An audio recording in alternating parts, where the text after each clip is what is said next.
And I just ran into him yesterday, but he was having Father Chad Ripperger on his show. And of course, Father Ripperger is very active right now, talking about exorcism and things of that nature, right? It's interesting to see why, right? I've heard different things. I've heard like, okay, this is really helpful that they're coming out and teaching about this. I've also heard it's like, why are these exorcists so public? And I'll say something else about that here in just a second. I think it's really interesting. But let me try to clear things up right here based on what I've heard on the YouTube video. And of course, you can watch it for yourself as well. But Father Ripperger, as well as Father Dan Reel, are saying the same things. Like they never wanted this. This was not their goal. Not even to be an exorcist, but definitely not to be so public about it. Not to be on all these different podcasts having to answer the same question 500 times because they've got people like me and people like this guy named Connor and Matt Frad and those guys. Of course, those guys are like at a different level. I'm not putting myself in that category yet, but I'm saying like people like us are interested. Okay, that's good. But they didn't want this.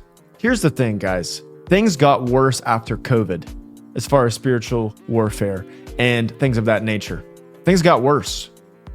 Things have gotten worse even before that in the past, let's say 50 years or so. And so there were all these different cases where they couldn't find exorcists. They couldn't find them and they needed help. They needed priests that were trained, that were willing to go through with these major rites of exorcism. I'm not talking about like just a house blessing.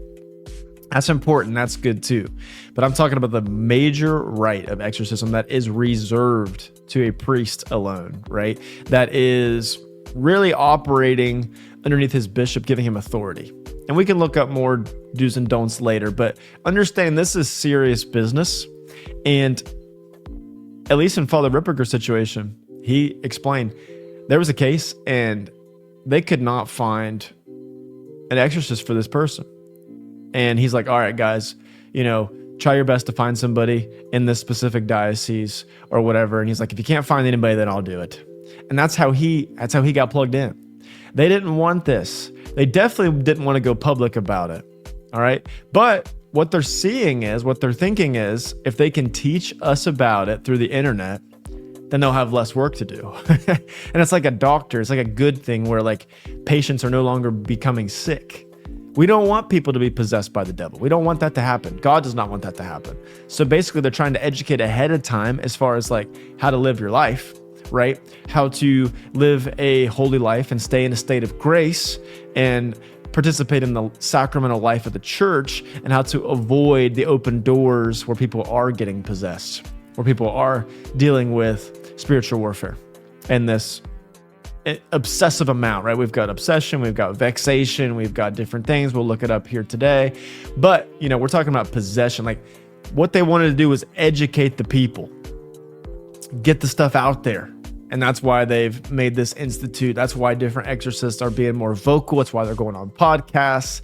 They're not trying to get famous for their own glory. They're trying to make Jesus Christ famous. And that's what we're trying to do here today as well on Timeless Truth, where, as always, the truth will set you free. Thank you so much for watching, guys. Feel free to comment your questions. We are talking the truth about spiritual warfare.